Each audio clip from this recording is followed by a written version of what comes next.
All new at 10 tonight, a possible addition to a Greenville County firearms law has people in our community fired up. Tonight, County Council introducing the idea of applying criminal penalties to people who violate their support of the Second Amendment.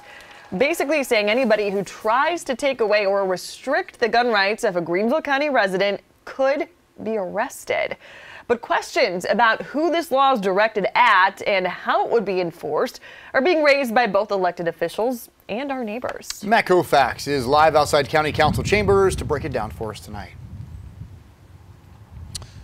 Cody, Tori, to be clear here, Greenville County already has an existing ordinance in place, which says, and I'm holding it right here in my hand, it was passed in September of last year, it says that the county supports people's right to bear arms, and it also opposes any effort to restrict that person's right of gun ownership. Now, we heard a lot of residents speaking out very passionately tonight in favor of a penalty that would be added to this ordinance as an amendment.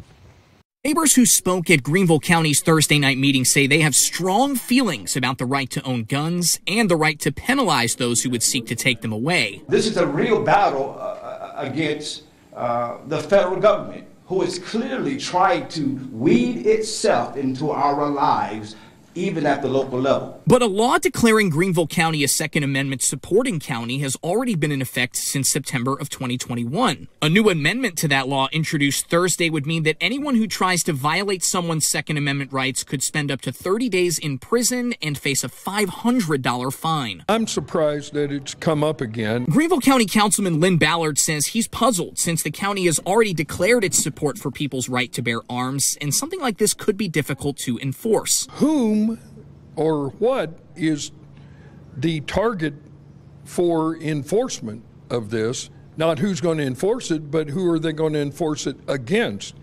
That is not clear to me and several of my colleagues. In a statement, County Councilman Joe Dill, who was the one who proposed this amendment, says, quote, "A law is no good without a penalty. That's the reason it needs to be added, and a large percentage of the population support it. I hope the council, in their wisdom, will agree with me." You'd have to enforce it somehow if it's a law, and it ought to be laid out where everybody knows what the rules are. Kendall Lemons manages Dewey's Pawn and Gun Shop on Augusta Road.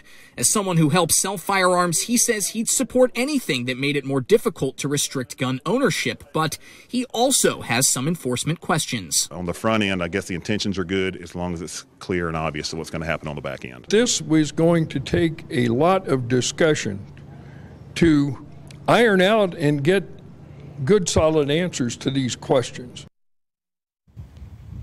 Now, another question that is pretty big that could honestly overshadow all of this: can Greenville County legally do this? A similar discussion happened in Aiken County in August of 2021 last year when they tried to pass something similar to Greenville's amendment. Now, you're going to see a statement from Attorney General Alan Wilson on your screen. It was signed by him.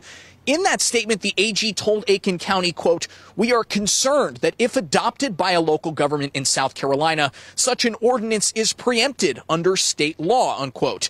Now, that could mean that this is outside of the purview of Greenville County. We did reach out to the AG's office to see if they had a comment about this amendment, and we'll get back to you when we hear a response from them. In Greenville, I'm Matt Kaufax, Fox Carolina, the 10 o'clock news.